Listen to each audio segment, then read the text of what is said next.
नमस्ते बच्चों, विज्ञान के सेशन में आप लोग का स्वागत है। आज से जैसा आप लोग देख रहे होंगे, हम एक नया चैप्टर स्टार्ट कर रहे हैं। वो है विद्युत धारा के रासायनिक प्रभाव। देखिए, विद्युत धारा जो बहती है, जितना हमारे घर में जितने भी एक विद्युत उपकरण है, और अगर हम उपकरण नहीं, हमारी जो लाइट जल रही है, हमारे जितने भी हमारी मशीन्स विद्युत की हेल्प से चल रही हैं, तो हम ये देखते हैं कि जब एक करंट उसमें एक फ्लो होता है, तब हमारा एक वो चीजें जलती हैं। लेकिन ये हम जानते हैं कि विद्युत को एक हम प्रकाश के लिए या कोई एक मशीन को चलाने के लिए यूज करते हैं। लेकिन जब हम किसी एक केमिकल कंपोजिशन से, कोई एक केमिकल हमारे पास कोई एक मिक्सचर है और उसके थ्रू जब हम पास करते हैं इलेक्ट्रिक करंट, तो उसमें रासायनिक परिवर्तन भी होते हैं। अब ये रासायनिक परिवर्तन किस प्रकार होते हैं, कैसे होते हैं, इनका किस तरीके से हम एक उपयोग कर सकते हैं, ये सब हम इस चैप्टर में समझेंगे। ठीक है, तो टाइम है बुक खोलने का। खोलते हैं अपनी बुक। बच्चों, आप लोगों की बुक आपके पास है। Very good. तो जैसा आप लोग देख रहे हैं, हमारा नया चैप्टर है विद्युत धारा के रासायनिक प्रभाव। तो यहाँ पे देखिए, आज जो आप जैसा आपने मेरा टाइटल देख लिया होगा, आज हम एक इंट्रोडक्शन ले रहे हैं। तो थोड़ा मैंने आपको बताया है, लेकिन आपकी बुक में किस प्रकार समझाया गया है इसको समझते हैं। तो जैसे आप ये जानते हैं कि हम कोई भी हमारा विद्युत उपकरण होता है, एक तो ये होता है कि हमने पहले भी अपने चैप्टर्स में पढ़ा है और आपने पहले क्लासेस में भी पढ़ा हुआ होगा कि उसमें हमारा जो एक सबसे बड़ा जो एक कहीं फोकस होता है कि जो है वो जो तार है, हम प्लग लगाते हैं, तो कहीं से वो तार कटा हुआ नहीं हो, उसके ऊपर एक सिक्योरिटी का जो एक प्लास्टिक कवर होता है, जो एक इंसुलेशन के है, एक हम लोग उस पर क्रिएट कर देते हैं। वो मीन्स जो वायर है वो एक इंसुलेटेड वायर हो, मीन्स उसके ऊपर प्लास्टिक की एक कवरिंग हो कि डायरेक्ट जिसके थ्रू, जिस तार के थ्रू जो अंदर कॉपर के हैं, एल्यूमिनियम के हैं, उससे हमारा हाथ डायरेक्ट टच नहीं हो। दूसरा, आपने ये देखा होगा कि कभी भी हमें जो विद्युत उपकरण को गीले हाथों से नहीं टच करना चाहिए। तो लेकिन अब जो हम ये कह रहे हैं, तो एक मैंने जो पहले कहा था कि उस पर प्लास्टिक की एक इंसुलेटेड वायर हो, एक प्लास्टिक कवरिंग हो जिससे हमें करंट नहीं लगे, तो वो आप एक जानते हैं कि वो हमारा, कि अगर हम डायरेक्ट जिस तार के थ्रू बह रही है विद्युत करंट, उसको अगर डायरेक्ट टच कर लिया तो हमें करंट लग सकता है। लेकिन अगर हम कह रहे हैं कि गीले हाथों से हमें नहीं टच करना चाहिए, तो गीले हाथों से ऐसा क्या रिएक्शन होती है, कि क्या होता है कि हमें नुकसान हो सकता है ना। कभी अगर हम ज्यादा एक जैसे बारिश हो रही है, कोई अगर हमारे घर में बिजली की प्रॉब्लम हो गई है, तो ये कहते हैं भाई आसपास का जो जगह है वो सूखी हुई हो। तो ये पानी का क्या, एक जल का क्या एक ऐसा होता है कि अगर वो हमारे गीले हाथ होंगे तो हमें नुकसान हो सकता है। तो इसको जरा हम समझेंगे। फिर हम ये पहले हम सीख चुके हैं कि पदार्थ अपने से होकर विद्युत धारा को प्रवाहित होने देते हैं। वो जो स्पेसिफिक पदार्थ होते हैं उनको हम सुचालक कहते हैं या अच्छे चालक कहते हैं। मीन्स हमने सुचालक और कुचालक की बात पहले पढ़ी हुई है। और जैसा मैंने अभी आपको बताया था कि जिस एक जैसे कॉपर वायर है, तांबे का तार है, तो उसके थ्रू इलेक्ट्रिक करंट जाता है, उसको अगर इलेक्ट्रिक करंट उसमें से फ्लो हो रहा है, हम उसे डायरेक्ट नहीं टच कर सकते हैं। लेकिन उसके ऊपर प्लास्टिक कवरिंग कर दें अगर हम, तो हम अगर ऊपर से पकड़ेंगे भी हमें नुकसान नहीं होगा।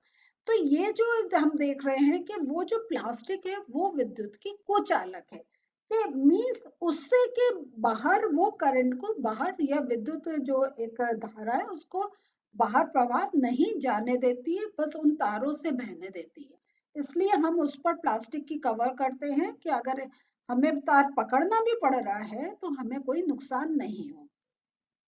तो यहाँ पे यही इसमें बताया हुआ है कि आप चाहें तो फिर से मार्क कर सकते हैं कि जो पदार्थ अपने से होकर विद्युत धारा को एक फ्लो होने देते हैं उन्हें विद्युत के सुचालक कहते हैं। लेकिन जो पदार्थ अपने से विद्युत को आसानी से प्रवाहित नहीं होने देते हैं, उन्हें हम हीन चालक कहते हैं या कुचालक बोलते हैं। क्लियर?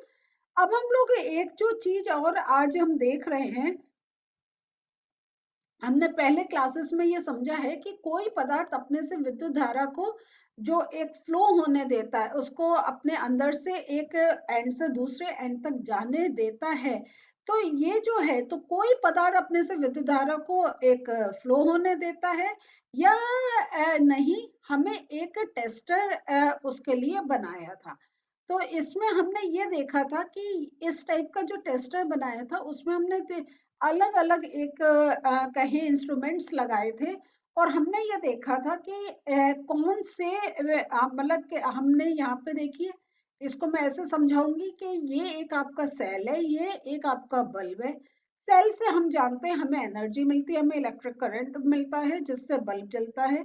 लेकिन इन दोनों को एक सर्किट बनाने के लिए हमने उसको एक क्या करा, पेचकस के यहाँ पर जब बांधा, तो हमने देखा हमारा जो बल्ब है वो जला। लेकिन अगर हम इस तार को यहाँ नहीं बांध के इस प्लास्टिक पर अगर हम करें, मीन्स ये जो ग्रीन एंड जो आपका आ रहा है, यहाँ नहीं, यहाँ बांधे, और ये जो हमारा बल्ब का से जो कनेक्शन है वो हम यहाँ बांधे इस साइड में जो प्लास्टिक का है, तो हम देखेंगे कि करंट नहीं बह रहा है।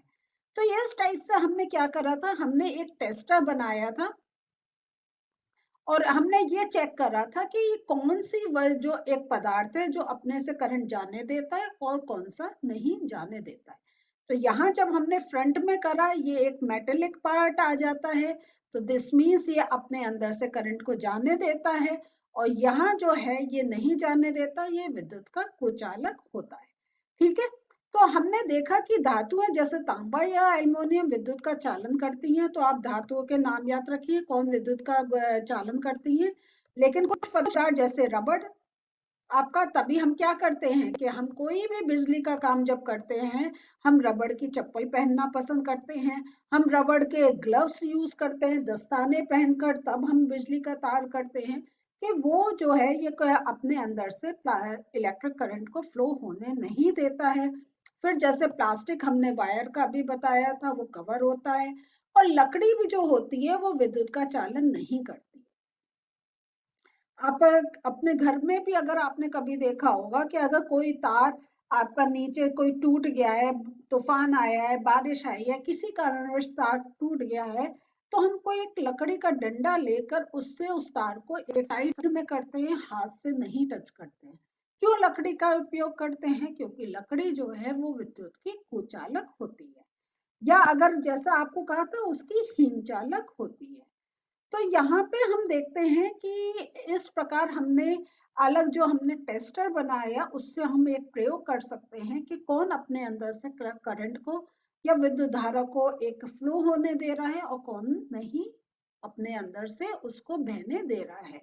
तो इसके साथ आपको ये कहा है कि अभी तक हमने जो हमने टेस्टर से केवल उन पदार्थों की जांच की थी जो ठोस अवस्था में थे। लेकिन द्रवों के प्रकरण में क्या होता है? क्या द्रव भी विद्युत चालन करते हैं? अब हम अपने जो हमारा टॉपिक है उसी पर आ रहे हैं, विद्युत के रासायनिक प्रभाव। कि अगर जो हमारे द्रव हैं वो उनमें से हम देखेंगे कि कौन से द्रव है जिनके अंदर से इलेक्ट्रिक करंट एक बहकर जा सकती है। तो अभी तक ये हमारे, हमने प्लास्टिक की बात कर रहे थे, हम कॉपर की बात कर रहे थे, हम तांबे की बात कर रहे थे, हम लकड़ी की बात कर रहे थे।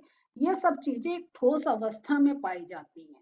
लेकिन अगर यही कोई एक द्रव अवस्था है, तो द्रव का जैसे अगर हमने कहा जल है, और अगर हम हमारा एक जल से अगर हमारा लगा हाथ है और हम उसको बिजली की कोई चीज को छू लें, हमें करंट लगने के बहुत चांसेस होते हैं। तो ये द्रव में से किस प्रकार विद्युत धारा प्रभावित होती है कि हम तक पहुंच जाती है, इसको और डिटेल में हम आने वाले सेशंस में समझेंगे। तो आज जो पढ़ा है इसका एक नोट्स देख लेते हैं। तो सुचालक की बात करें तो जो पदार्थ अपने से होकर विद्युत धारा को प्रवाहित होने देते हैं वे विद्युत के सुचालक होते हैं, जैसे तांबा, एल्युमिनियम आदि। हीन चालक की बात करें, जो पदार्थ अपने से होकर विद्युत धारा को प्रवाहित नहीं होने देते हैं वे विद्युत के हीन चालक होते हैं, जैसे रबड़, प्लास्टिक, लकड़ी आदि। ये आपसे पहले भी पूछा जाता था, अभी भी पूछा जा सकता है, तो याद रखिएगा कि कुचालक है या हीन चालक कौन से हैं और सुचालक कौन से हैं।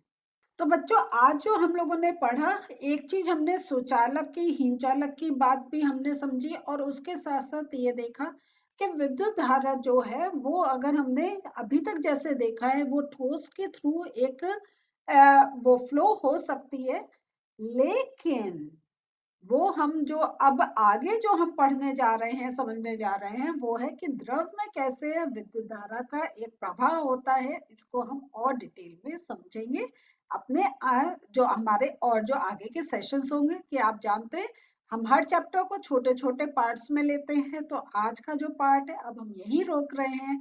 नेक्स्ट जो हमारा सेशन होगा उसमें हम आगे का टॉपिक लेंगे। मिलते हैं फिर से, बाय।